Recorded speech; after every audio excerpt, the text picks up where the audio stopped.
ಬಹಳ ಮುಖ್ಯವಾದ ಅಂಶ ಅಂತ ಹೇಳಿದರೆ ಗುರುಗಳೇ, ಇಲ್ಲಿ ಈ ಒಂದು ಕುಟುಂಬ ಏನಿದೆ ಚಿನ್ನಾಭರಣಗಳು ಸಿಕ್ಕಿದ ತಕ್ಷಣವಾಗಿ ಅದನ್ನು ಪ್ರಾಮಾಣಿಕವಾಗಿ ತಲುಪಿಸುವಂಥ ಪ್ರಯತ್ನವನ್ನು ಮಾಡಿದೆ. ಇದಕ್ಕೆ ಸರ್ಕಾರ ಅವರ ಈ ಒಂದು ಪ್ರಾಮಾಣಿಕತೆಗೆ ಪೂರಕವಾಗಿ ಸಹಾಯ ಮಾಡ್ತಕ್ಕಂಥದ್ದು ಅಥವಾ ಅವ್ರಿಗೆ ಸಂಬಂಧಪಟ್ಟಂತೆ ಏನು ಮಾಡ್ಬೋದು ಅಂತ ಚಿಂತನೆ ಮಾಡ್ಬೋದು. ಈಗ ಈ ಟ್ರೆಷರ್ ಟ್ರೋವ್ ಆ್ಯಕ್ಟ್ ಪ್ರಕಾರನೇ ಒಂದು ಇದಿದೆ, ಅವರಿಗೆ ಇಷ್ಟು ಒಂದು ಭಾಗ ಅವ್ರಿಗೆ ಅದರ ಪರಿಹಾರವನ್ನು ಕೊಡ್ಬೋದು ಅಂತ.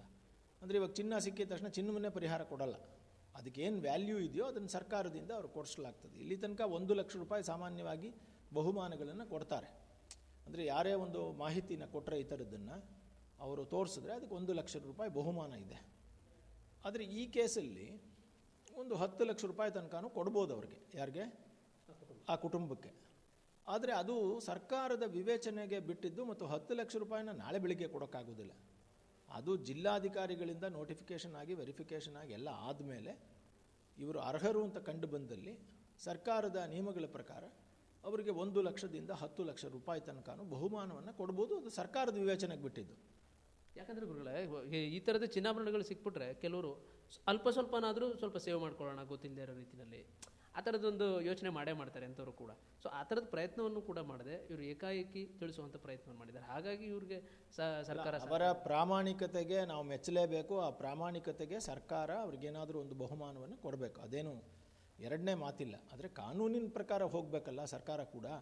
ಹಾಗಾಗಿ ಟ್ರೆಷರ್ ಟ್ರೋವ್ ಆ್ಯಕ್ಟ್ ಪ್ರಕಾರ ಅವ್ರಿಗೆ 1 ಲಕ್ಷ ರೂಪಾಯಿಯಿಂದ 10 ಲಕ್ಷ ಕೊಡ್ಬೋದು. ಆದರೆ ಇನ್ನೊಂದಿದೆ, ಇದನ್ನು ಕೂಡ ಜನ ತಿಳ್ಕೋಬೇಕು.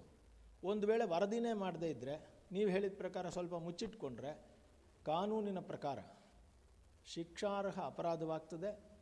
ಅವರನ್ನು ದಂಡದಿಂದ ಅಥವಾ ಕಾರಾಗೃಹ ಶಿಕ್ಷೆಯಿಂದನೂ ಕೂಡ ಶಿಕ್ಷಿಸ್ಬೋದು. ಆದ್ದರಿಂದ ಯಾವುದೇ ಭಾರತೀಯ ನಾಗರಿಕರು ತಮ್ಮ ಕರ್ತವ್ಯವನ್ನು ಮೆರಿಬೇಕು. ಪ್ರಾಮಾಣಿಕತೆ ಅನ್ನೋದು ಒಂದು, ಆದರೆ ಭಾರತ ಸರ್ಕಾರದ ಸಂವಿಧಾನದ ಅಡಿಯಲ್ಲಿ ಬದುಕ್ತಾ ಇರೋ ನಾವೆಲ್ಲ ಈ ಸಂವಿಧಾನದಲ್ಲಿ ಉಲ್ಲೇಖವಾಗಿರುವ ಇತಿಹಾಸ ಪರಂಪರೆ ಇದರ ಸಂರಕ್ಷಣೆಯ ಒಂದು ಕರ್ತವ್ಯ ನಮಗಿದೆ. ಇದು ಸಂವಿಧಾನದಲ್ಲೇ ಉಲ್ಲೇಖ ಆಗಿದೆ. ಹಾಗಾಗಿ ನಾವೇನಾದರೂ ಸರ್ಕಾರಕ್ಕೆ ಮೋಸ ಮಾಡಬೇಕು, ಸಿಕ್ಕಿದ್ರೂ ನಾವೇ ಬಳಸ್ಕೋಬೇಕು ಅನ್ನೋ ದುರಾಸೆಯಿಂದ ಮಾಡಿದ್ರೆ ಅದು ಶಿಕ್ಷಾರ್ಹವಾದ ಅಪರಾಧವಾಗ್ತದೆ. ಥ್ಯಾಂಕ್ ಯು ಗುರುಗಳೇ. ಇದಿಷ್ಟು ಧಾರ್ಮಿಕ ಚಿಂತಕರು ಜೊತೆಗೆ ಇತಿಹಾಸ ತಜ್ಞರಾಗಿರುವಂತಹ ಪ್ರೊಫೆಸರ್ ಶೆಲ್ವಪಿಳ್ಳೈ ಅಯ್ಯಂಗರ್ ಅವರ ಮಾತುಗಳು. ಮುಖ್ಯವಾಗಿ ಈಗ ಸಿಕ್ಕಿರತಕ್ಕಂಥ ಈ ಒಂದು ಚಿನ್ನದಿಂದ ಅಪಶಕುನ ಆಗುತ್ತಾ, ಶುಭ ಶಕುನ ಆಗುತ್ತಾ, ಈ ಥರದ ಒಂದಷ್ಟು ಚರ್ಚೆಗಳಿದ್ದಾವೆ. ಅದಕ್ಕೆ ಒಂದು ಸ್ಪಷ್ಟವಾದಂತಹ ಮಾಹಿತಿಯನ್ನು ಕೊಡುವ ಮೂಲಕ ಇಲ್ಲಿ ಯಾವುದೇ ರೀತಿಯಾದಂತಹ ಗಂಡಾಂತರವೂ ಇಲ್ಲ. ಇದು ಸ್ವಾಭಾವಿಕವಾಗಿ ಇತಿಹಾಸ ಅಂದರೆ ಅವರ ಪೂರ್ವಜರಿಗೆ ಸಂಬಂಧಪಟ್ಟಿದ್ದ ಅಥವಾ ಇಲ್ಲಿ ಹಿಂದೆ ರಾಜಾಳ್ವಿಕೆ ಇದ್ದಂತಹ ಸಂದರ್ಭದಲ್ಲಿ ಸಿಕ್ಕಿದ್ದ ಇದೆಲ್ಲವೂ ಕೂಡ ಏನು ಈಗ ಅಧಿಕಾರಿಗಳ ಒಂದು ತಪಾಸಣೆಯಲ್ಲಿ ಜೊತೆಗೆ ಪರಿಶೀಲನೆ ಮಾಡಿದಂತಹ ಸಂದರ್ಭದಲ್ಲಿ ಗೊತ್ತಾಗುತ್ತೆ. ಆದರೆ ಇದರಿಂದ ಯಾವುದೇ ತೊಂದರೆಗಳಿಲ್ಲ, ಹೀಗಾಗಿ ಭಯಪಡುವಂತಹ ಅಗತ್ಯ ಇಲ್ಲ ಅನ್ನೋ ಒಂದು ಸ್ಪಷ್ಟವಾದಂತಹ ಮಾಹಿತಿ. ಕ್ಯಾಮರಾ ಪರ್ಸನ್ ಜೀವನ್ ಜೊತೆ ಪ್ರೀತೇಶ್, TV5 ಮೈಸೂರು.